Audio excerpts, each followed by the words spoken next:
Hello, everyone, and thank you for joining us for this episode of Threat Talk. I'm your host, Bob Hansman. Now, the SANS Institute conducts an annual SOC survey. They do this every year, and the latest report, the 2022 SOC survey, included a section on what is a SOC, what makes a SOC, what kind of capabilities does a fully functioning SOC have. And so they had respondents talk about the things that they actually do and consider SOC capabilities. But they also asked them how many of those capabilities are they working on entirely in-house? How much are they outsourcing? And how often do they actually have a blend of in-house expertise and outsourced consulting services to make things work? So this latest report showed a large and growing dependency on outsourcing for a SOC to be able to do everything that a SOC needs to do. Now, a few months back, we had Amit Singh, who's the technical director at 3Column, and he was great helping us understand the channel market. And so we've asked them back because they offer a number of these kinds of security services. Thanks for coming back, Amit. Hi, Bob. Now, Thanks for inviting me again. oh, Thank you. it's always great. I enjoyed our last session as well, particularly as we just kind of covered the general landscape and the pros and cons of different kinds of partners, and particularly a section on how to choose a good one. How I like the certifications and particularly the government aspect of making sure that the partners you work with are validated and able to support government requirements as well. But today, I shared with you that SANS SOC survey, the 2022 SOC survey. And for anybody who's listening to this, the report is available on our website. There's a link in the in the abstract that we distributed, and it's on our website to the report, so you can get the report for free. On page 11, figure 17, it lists all of those different kinds of SOC capabilities that people say, hey, this is the stuff that makes a SOC a SOC. But it also shows how much they do in-house, how much they outsource, and how much they use a mix of internal and outsourced resources. Now, I've been surprised because I've been watching this for a while, Amit, and I wanted to get your opinion because every year it seems that people are outsourcing more.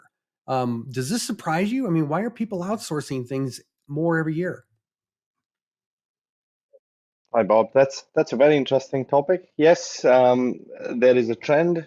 Companies are outsourcing more and more, and I can understand the reason behind it because the technology landscape has changed quite significantly. There are so many new tools. COVID hasn't helped companies because now there's a gap in the resource availability. So we are not able to find resources quickly. That's why the companies are looking at outsourcing, especially the large enterprise, because they have a big stack of technology. They can't afford to have 20 people running the IT. So outsourcing for those companies, definitely makes more sense. And I think similar thing is happening with the small to medium businesses. Companies like 2, 3, 4, 500 people. They can't afford to have dedicated staff, to manage the IT infrastructure, and especially cybersecurity. Traditionally, SOC was built on a SIEM solution. You need to have eyes on the glass 24/7, and when you have 24/7 shift, you're looking at 10, 12 people, and not you can't afford to have 10, 12 people keeping an eye on just a dashboard for the organization. That's why outsourcing that brings in a lot of savings, and the 24/7 capability for organization. That's why there's a big trend for outsourcing SOC at the Well, moment. I'm thinking, again, in our previous session, talking about the channel partner landscape, we talked a lot about how if you want to know if a channel partner can help you, you want to make sure that the individuals are certified as well as the organization has the right certification. So it's both an organization level and an individual level. So if a company's trying to do this in-house, they just don't hire anybody. They need to hire people who've been trained and certified, and that comes at a price. And it's kind of a crazy price to pay for something. I mean, you're talking about day-to-day monitoring, but I'm also thinking of there's so many other kinds of things that they do, but they only do that once a quarter, once every 6 months, or maybe even annually. There's certain functions that they don't do those every day, and it doesn't make sense to hire somebody with those skill sets just for that. That's true, Bob. Digital forensic will be the first one that comes to my mind. You probably need that once every year. But if you have a SOC, if your SOC partner has that capability in-house, that means as an organization, you can tap into the resources, any time of the day you need it. So that's why, when you're looking at a SOC, making sure, like we talked about the channel, what capability, what certifications are required. I think same thing needs this, the same methodology applies on SOC as well. Your SOC analyst, they need to be certified on whatever SIEM solution you're looking at. And as a SOC operation, they should be comfortable with other tools that are available to reduce the risk for the customer or respond to an incident or event for a customer, providing incident support.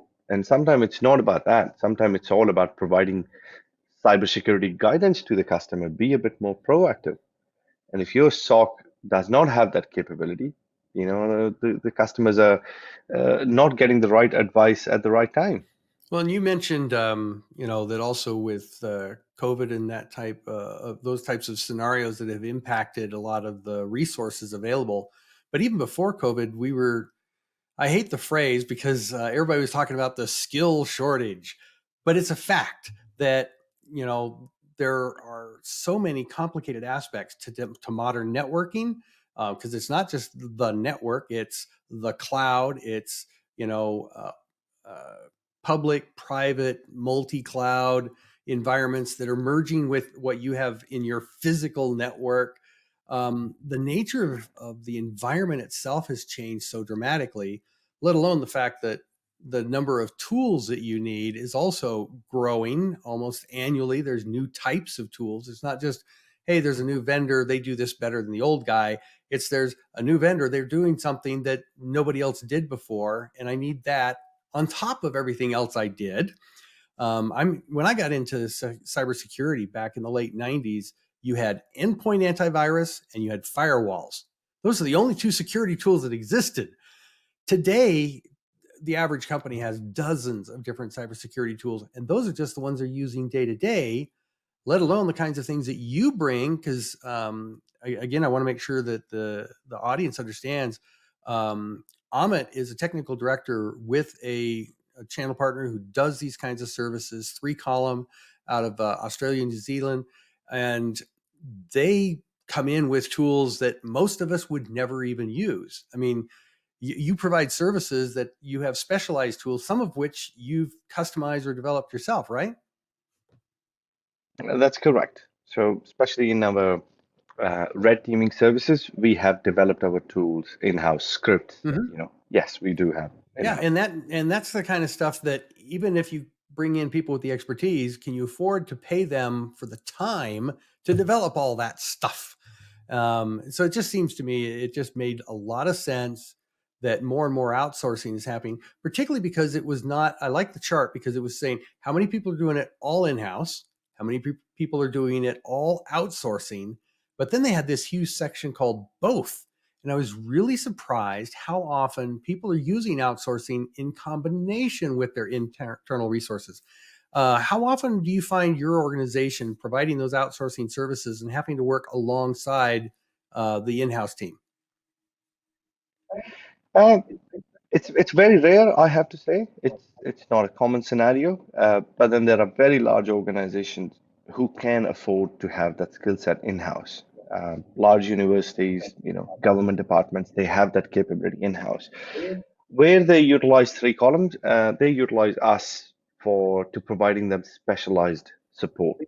Things they can't do it in-house. Now they're sick and tired of using their own tools and they want to try something new. Mm-hmm. Yeah. So that's when we get invited to those kind of engagement that let's get some fresh, pair of eyes. Let's try something new to see if yeah, we can bypass some of the controls that they have built. Yes. So yeah, it's very rare. But yes, that model does exist as And it well. sounds like a lot of it's size dependent, like you said. When a big organization like government organizations, they hire people to do things that a lot of enterprises would go, why would we ever need that service? But the government has one anybody. They have somebody who does that thing that no other company would ever even really do. They couldn't justify it. I love working with federal organizations and learning how they're organized. But I want to go into the managed services. You'd mentioned this a little bit earlier, where uh, more of the day-to-day kind of managed services. Going back into that, not the federal government, but when you get into mid-sized enterprises, which can still be very large. I don't like to size organizations by their head counts. It's more like by the complexity of their organization. But when they're in that mid-range of complexity, they will sometimes outsource even day-to-day services. How often do you see that kind of thing? Like, are they using telcos? Because telcos can do some of those services, but it's kind of limited, right? Yes, look, the telcos have become MSP. I call them, as you said, in the past it was just the antivirus and the firewall, and that was the security. And that's what I found when I moved to Australia, and before I founded Three Column, I call it the identity crisis, that these IT companies who can install an antivirus and install a firewall, they started selling themselves as a cybersecurity company. And telcos are doing the same thing. They're selling themselves as managed service provider. All they're doing is putting a firewall, some sort of firewall, and putting an internet link to or their own traditional old MPLS links to sell it as an SD-WAN service because everyone is looking for SD-WAN at the moment.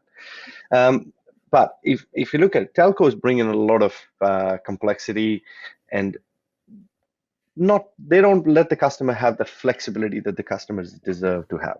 So, for example, if a telco is putting their firewall, they will never let have second telco connect their internet line to it. That's not going to happen. That breaches all the SLAs. Yeah. Yeah. So that's why, that model, I think if there are customers who choose to go down that path because telcos give them enough rebate, enough reasons to go that way, but that model does not bring in the true flexibility the customers should have. Now, telcos have their own limitations. I can talk about Australia and New Zealand because I'm very familiar with this market at the moment. They bring in very less capability, very less flexibility. They're focused on large enterprise than small. They are not even targeting mid-size. As you said, right, I think the mid-size and the small should be based on the complexity, not on the headcount. I can give you an example. I have a 200 seat customer. They have every government compliance requirement that you can see under the sun because they're based out of US. They deal with insurance, so they're dealing with HIPAA, they're dealing with SOC, they're dealing with ISO, they're dealing with PCI compliance. Because they have an office in Europe, they're dealing with Mhm. GDPR. So telcos don't have presence everywhere. Telcos don't have the capability to provide the right support to these type of customers. They can only provide services around, their telco, and even that has its own limitations and boundaries what customers can or cannot do. So yeah, so when it comes to the managed service provider, yeah, telcos are probably the least flexible when it comes to the outcomes for the business. And I'd like to point out to the audience, make sure that if you're really interested in, finding the right kind of partner, whether it's a telco or a consultant, you might want to go back and listen to the first session we had Amit on back in March, where he kind of breaks down the market. But you also went into the different kinds of requirements and what to look for, not just do they say they are familiar with the tools and capability, but their certifications. You mentioned, government uh, verifications of their capabilities, but also you were talking about more how a partner the range of services. Every partner kind of picks what they think they're good at, and there's so many. The bottom line is it's so complicated in security. There's no way anybody can know it all, and you're going to have to use a blend of services. And so you need to make sure when you're talking about them, well, okay, this partner, he can do this for me, just this one thing, because he specializes. There's another one, they say he can do all of these things for me, but they don't seem to have the certifications. What you might need is someone in between. And it depends on the company. I mean, let's also be honest. The reason all of these different kinds of partners exist because there's different kinds of people who need different levels of service. For some of them, a telco is going to be the right thing. It's a turnkey thing. I don't need detail. I just need to get something so I'm safe. There's a lot of people, they're just looking for check boxes for their organization. Later on, when they're ready to go a little more advanced, that's when the custom capabilities come in that an organization like 3Column provides, right? Yes, that's correct. So I want to get into basically the SANS report was talking about the most popular outsourced services. And we don't have enough time to go into a lot of detail here, but the most popular ones are pen testing, red teaming, and purple teaming. I thought it was interesting because there's a whole rainbow of colors that they can use to describe these kinds of services. But they picked those three. And I'm gonna, you and I've talked about this. I'm gonna have you back to actually drill into red teaming and blue teaming another time. But right now, with 5 to 10 minutes left here, there's a lot of people really confused about, hold on, when do I do pen testing? When do I do red teaming? What are they? And why would somebody do it themselves, and why would somebody outsource it? Well, there's a big difference between pen testing and red teaming. Pen testing is more of an scoped, very confined exercise. It, you know, it's all about finding vulnerabilities and explaining it to the customer that what vulnerabilities need to be fixed in the environment, what needs to be prioritized. Whereas red teaming is there are multiple reasons why customers do red teaming and the outcomes that you can look at. One, gaps in the processes. That does your SOC team, first of all, do you have the tools to be able to identify a malicious activity? Does the SOC or your SIEM system or whatever system you have, do you get the alert for malicious activity? And once you do get alert, who respond to them? You know, and what happened if this incident happened at 12 o'clock in the afternoon or at 2 a.m.? Who responds? Who's available? Who's in charge of taking care of making sure that this infection, if it is, it doesn't spread? So red teaming is to identify the gaps in your process or technology stack, whereas pen testing is misconfiguration, open ports, things like that, or vulnerabilities or missing patches in the operating system. So there's a big difference between red teaming and pen testing. Now, why would I want to do pen testing in-house? I mean, there's tools, freeware tools that I can download versus outsourcing. Again, keeping in mind that there's some companies, they just need to do it, the basics. And then there's others who really want to know if they've got a problem. At what level do I do it myself? And at what level do I bring in outside people? Yep. So, that's where my consulting, if I put the consulting hat on for a few seconds, my recommendation to all my customers is deploy an in-house vulnerability scanner and make sure you stay on top of everything. Because the way I describe pen testing is very similar to a blood test.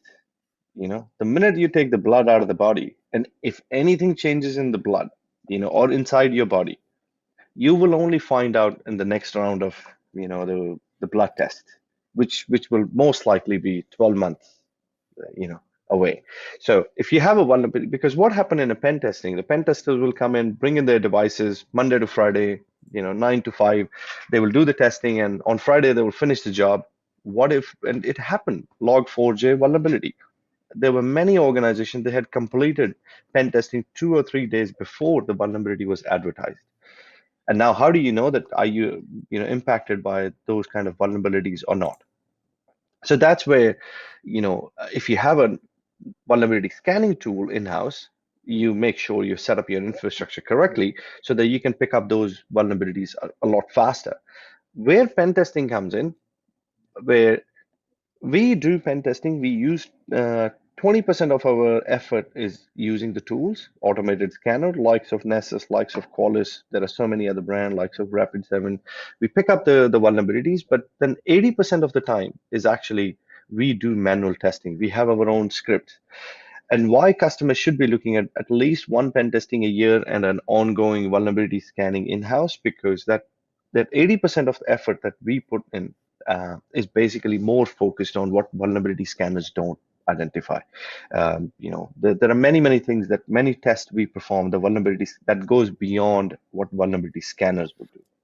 And we also help customers identify that what vulnerabilities or gaps they need to fix on a priority basis versus, it could be a vulnerability, but if there's no exploit exist, you don't need to worry about that Yeah, I was vulnerability. just going to ask you about prioritizing it, because if you scan anybody's network for vulnerabilities, you're going to find them. They're going to be there. Of course. I was surprised. Of course, Infoblox has a networking side and a security side. And I work on the security side, but some of the networking tools, the security people love. They've got this utility called NetMRI. Basically, it does like an MRI scan of your network, but people are thinking, oh yeah, that's just something that's going to pour it all into IPAM and give me some device information. But it goes deep enough to the point where it'll actually say, oh, by the way, and this particular router has this firmware that actually, and it can then tie that to certs and say, oh, but that firmware, there are known exploits. And they weren't even aware of it, because when people start thinking of vulnerability scanning, they're checking for applications and web app vulnerabilities, or something that might take a SQL injection. They don't think of outdated firmware. There's a lot of gaps that they can miss even with vulnerability scan, and that's where that annual thing you're talking about, that starts getting into more of those areas that might get missed otherwise, right? That's correct. That's exactly what we identified. That's where you talked about, Infoblox as well. It does, we perform, as part of our red teaming engagement, we perform some DNS checks that your traditional or any vulnerability scanner in the market it just cannot perform. And the reason why we perform these checks, because we know hackers or the ransomware gangs have used DNS to abuse or for data exfiltration, and that's where Infoblox, likes of Infoblox, they detect that sort of threat, pretty quickly. So traditional, there are gaps in the traditional, vulnerability scanning, and that's why companies should be looking at engaging a pen tester, a qualified pen tester on a regular basis. Right. And again, any listener wants to know how to know if you've got a qualified pen tester, go back and listen to the March episode where Amit first came in and helped us talk about how to find a partner that's going to be worth the effort. But unfortunately, we are running out of time. So I really want to thank Amit and Three Columns for letting you come. Thanks for being here again. Thanks, Bob. And I want to thank all of our viewers and listeners for your time as well. Join us next time as we continue our efforts to help you stay on top of cybersecurity and ahead of cyber threats on Threat Talk.